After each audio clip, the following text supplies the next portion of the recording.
Now, Steve, you mentioned Connor Ben earlier, and we mentioned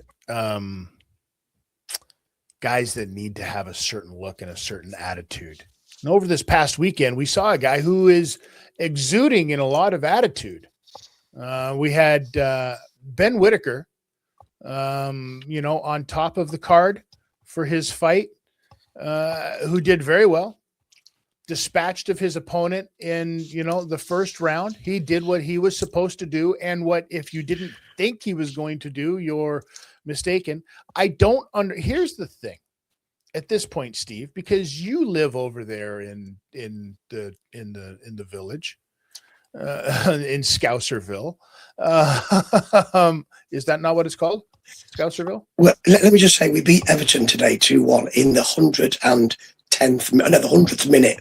So yes, 10 minutes of extra time, or cloppage time as they used to call it. Right. But I am supposed our arch enemy. Shout out to my good friend Sean, and I am supposed to ask you from him. He is a big fan of this show. He listens to it all the time, but he did have a question, and I want to get to this since we're on that topic very quickly. Why is it that England can never beat Croatia?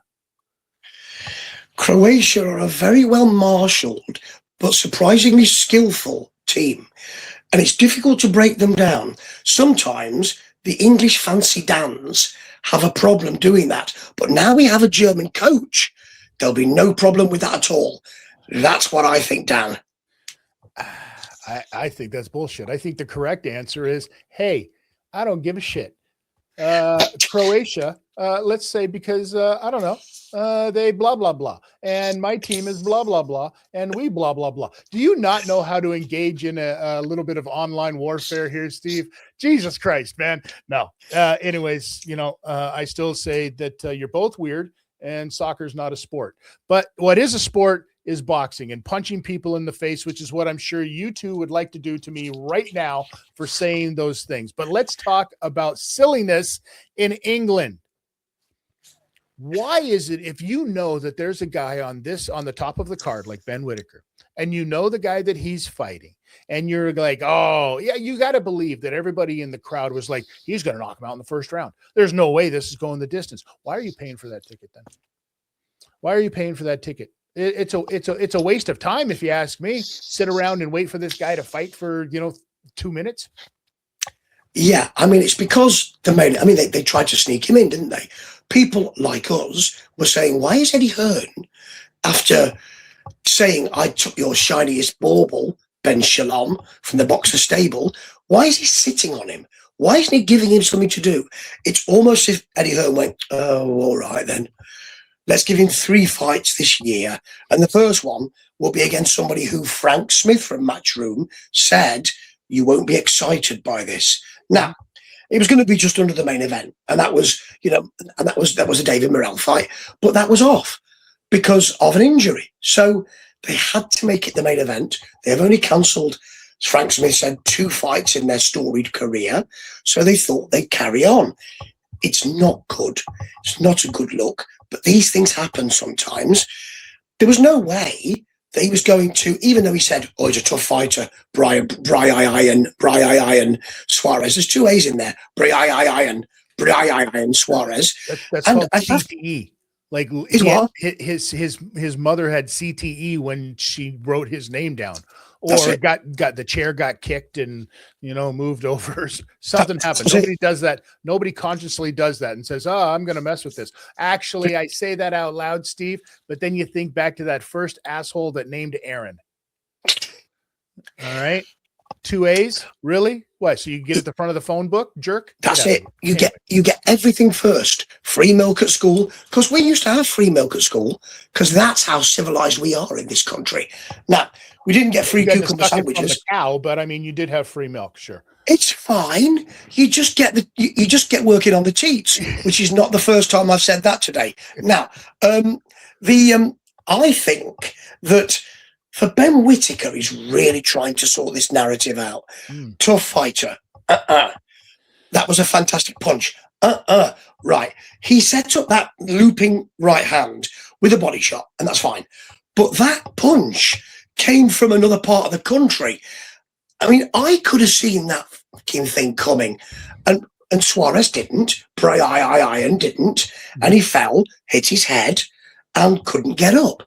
That is not announcing Ben Whittaker to the rest of this world. Okay. It definitely isn't. It makes me think. I didn't see much. I know you were dancing around and doing that for the audience, and I quite like that. But if he is attending to his work, and I don't think he was.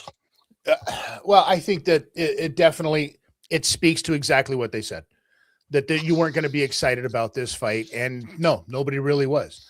Now the undercard, shout out to Meatball Molly, who I listen, I loved watching her fight in the UFC. I love watching her box in a boxing ring. I think that she is just an infectious, a character, and how can you not like her? It's 100% pure entertainment. But if that's not announcing Ben Whittaker, then how do you announce him? Because Eddie came out and said afterwards, hey, there's a fight going on in June, I believe, right? In the United States. And now Ben Whittaker is going to be on the undercard for this fight. And the fight that he's talking about is the Xander Zayas Boots Ennis fight, which, thank you, ladies and gentlemen, for throwing this fight together, because I'm excited about that. And now, yes, this is a kind of card that you could use a Ben Whittaker to announce him, so to speak. But who do you announce him with, Steve?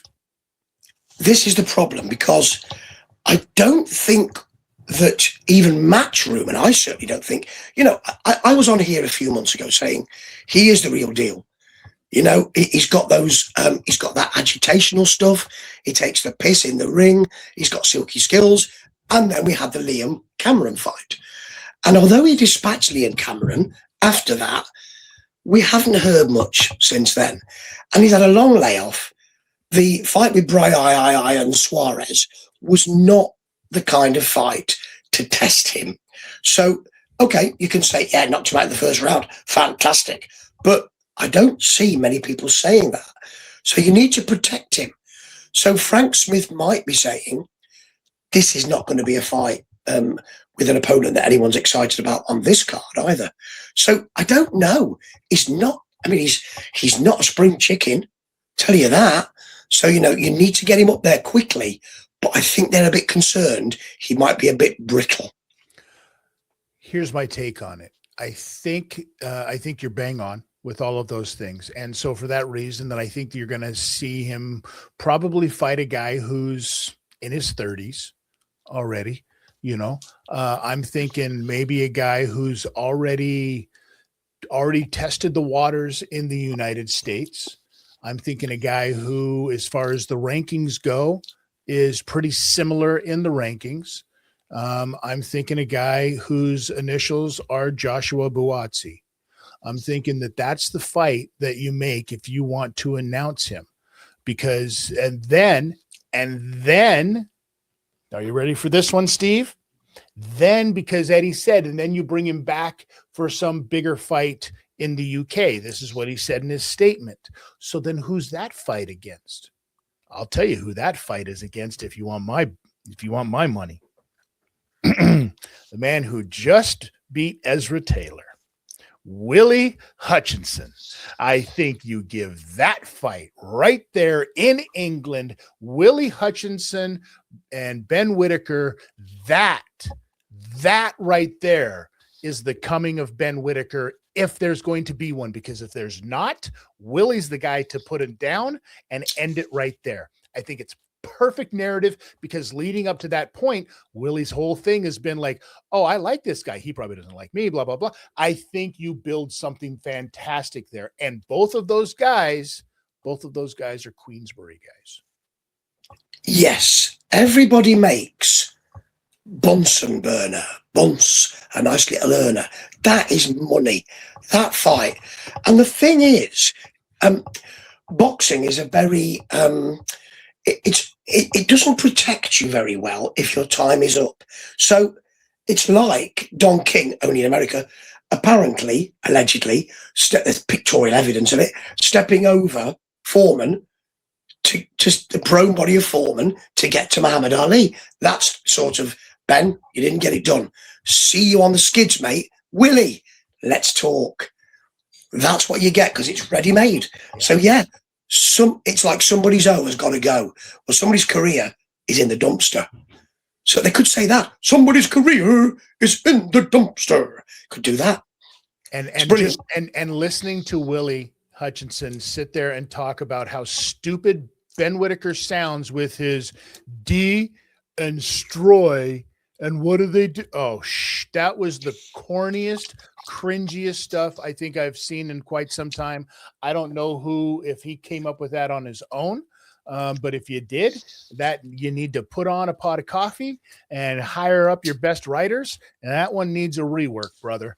Oh boy, that was bad, Steve.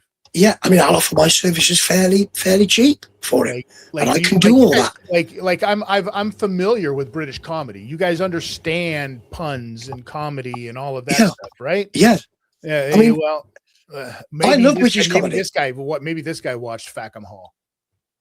He might have done, but if he did, he wouldn't be able to stop the blood running from his eyes. So I love British physical comedy. So I'd probably have Ben Whittaker walk into the ring, slip on a banana peel, and slide right across the ring, and then do his stuff. You see, that'd be hilarious.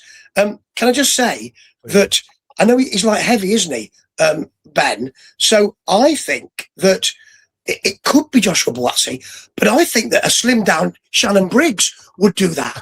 You know, I'm always calling out that man. You know, he could do that. Shannon Briggs could do it. Tidster. Well, you know, I'm sure he wouldn't say no. There's no doubt about that. You know, he'd be lining up. Somebody's got to pay that cameraman that follows him around. So, you know, shout out